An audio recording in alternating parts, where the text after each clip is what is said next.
Welcome to Living Outside the Box, a podcast that is part of Outside the Box Consulting.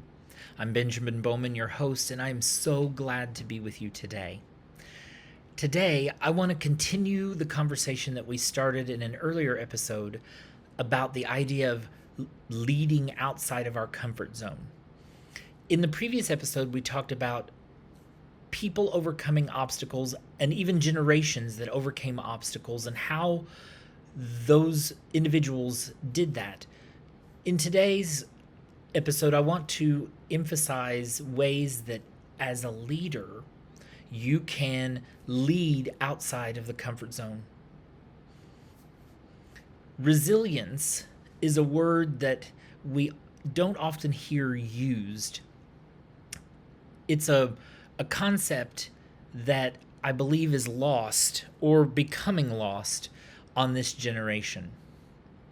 Now, I am not singling out this generation in a negative way because each generation has its own things it deals with. And this is not the time or place to get into those. However, we are dealing with a generational issue of a lack of resilience. Resilience is, in general terms, defined as being able to overcome, being able to withstand whatever gets thrown at you and to deal with it in a way that you come out a better person. Things in this world seem to trip up people who are not resilient. And I'm thinking of people in the last generation or two. Again, I'm not saying anything negative about those generations, except that the lesson that we can learn is that we need to be a resilient people once again. In my experience as an educator and as someone that works in leadership, I have seen a decline in resilience among younger generations. Not everyone in those generations has lost resilience, but in general, there is a loss of resilience. Terms like helicopter parent have come into use in my time as an educator, and boy, did I experience helicopter parents as a teacher. When I was growing up, we would leave the house, go play with friends. We'd be down the block or two streets over or at the playground, and we'd be riding our bikes and skinning our knees and drinking out of people's hoses that were hooked to their houses. And everyone in the town knew that, kids would be coming into their yard drinking out of their hose with, their buddies, because that's just what you did. And while there are many memes out there and reels out there about when I was young, I drank out of a hose, and look at me, I'm okay, there's truth to that. The lessons that we learned as children in my generation and in generations prior to mine, while we didn't know them then, were lessons about resilience. We learned how to overcome things in life. We learned how to take what we had and make the best of it. Today, people want convenience. They want someone else to swoop in and fix their problems and take care of everything for them with no responsibility and no effort. Boy, if I could just have a bodybuilder body with no effort, what a day that would be. But that's quite impossible. You see, if I want to be in shape, I have to go to the gym. I have to put in the time. I have to watch what I eat. I have to set goals, and I have to meet them in order for me to lose weight. You don't just get what you desire with no effort. Or if you do, then there's no appreciation for that which was obtained because you didn't put blood, sweat, and tears into it.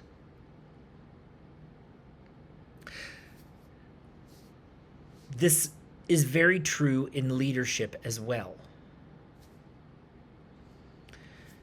People want to jump to the top of the ladder in the corporation. Graduates from college want the six-figure job, and they want to have everything that mom and dad had. Now, this is not just this generation. My generation had that problem too. Like I said, I am not putting any generation in a box. I'm just stating what is obvious.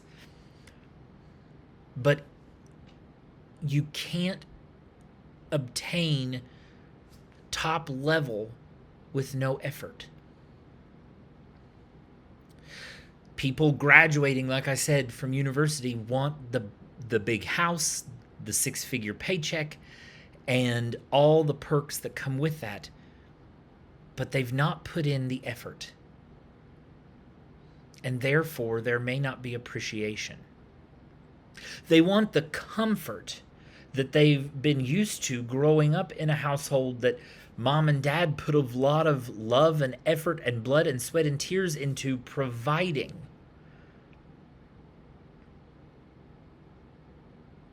But there's no learning unless there's discomfort. I was having a conversation on another podcast just yesterday about the friction that we have to experience in order to grow in our leadership. I guess that's really the heart of what I'm saying here. With no friction comes no appreciation. With no friction comes no growth, no transformation. Now, a transformational leader is one that can see the potential in other people and transform them through their actions, through their relationships, through the investment in their gifts and their abilities, so that that individual, that follower, becomes a great leader. But that transformation takes time. It doesn't happen overnight. It's an investment that both the leader and the follower have to be willing to make. So if we're to be outside the box leaders, leaders that are transformational, and we care about moving our followers from the comforts, the creature comforts of this world into being able to experience that friction that allows for growth, how do we do that? You might be asking yourself. Well, we do that by living inspirationally ourselves. We do that by sharing the things that we've overcome in life so that others can see that it is possible to meet the challenges of life and to be resilient, to survive what life throws at you. My life has been filled with lots of challenges, and I've shared with you some of those on this podcast. I was told from a very young age that by doctors that I would not amount to anything.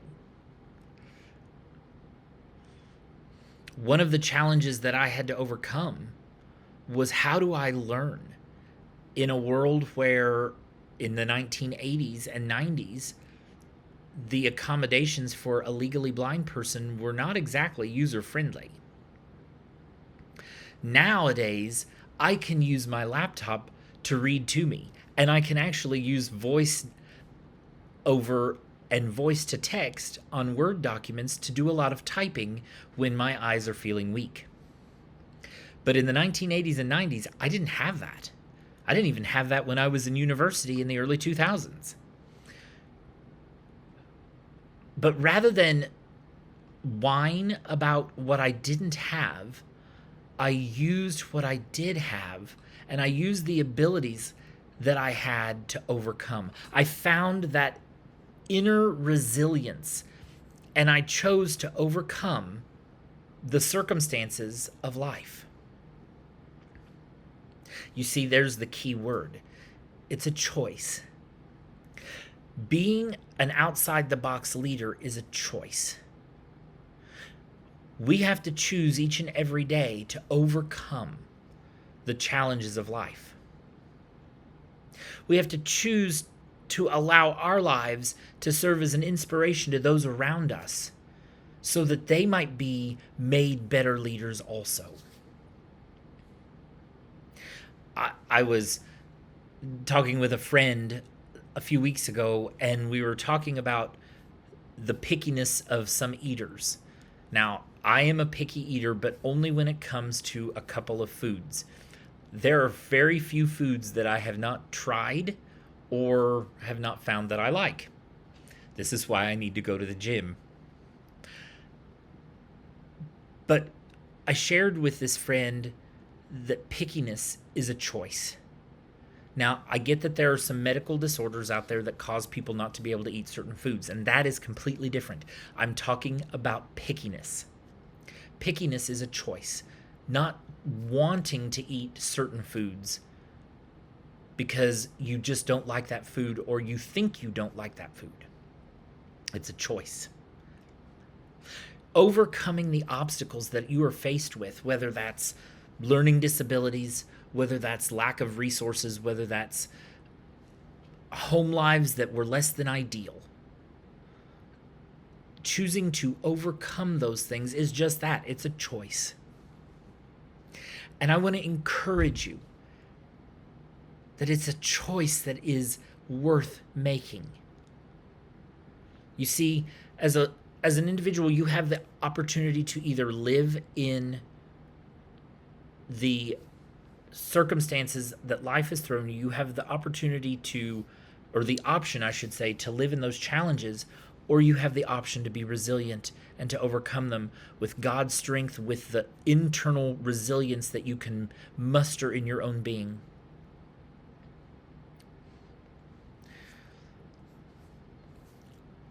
I look at my own life and I think about where I might have been if I chose not to overcome, if I chose not to advocate, if I didn't have a family and friends who cared enough to encourage and support me and to advocate for me when I didn't know how to advocate for myself.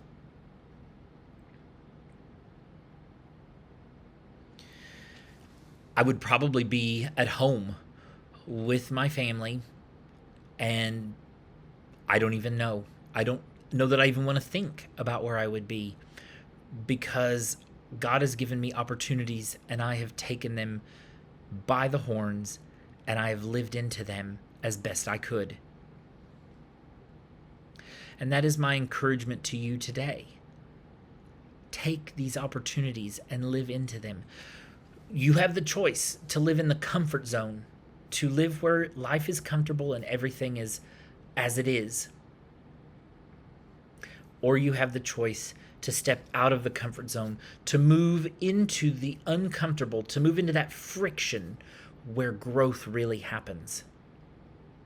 If you want to be a transformational leader, if you want to live outside the box, you have to be willing to step outside the box. You have to step out of your comfort zone. You have to get over some of those preconceived notions of your own pickiness, your own thoughts of what you are or are not capable of, or what this world has said you are or are not capable of. Take a chance.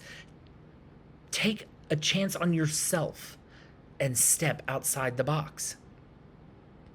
In the previous episode, I talked about how I listened to someone share about, when we're sitting at home with our latte in one hand and our comfy chair with the remote control in the other hand, how life is just easy.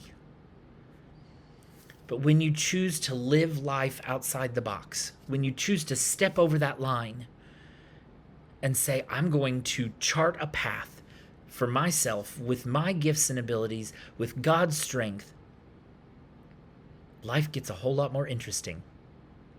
Now, let me clarify. I said interesting. I didn't say easy. I didn't say that life was going to look a certain way. I said it was going to be interesting. I grew up in southern Indiana.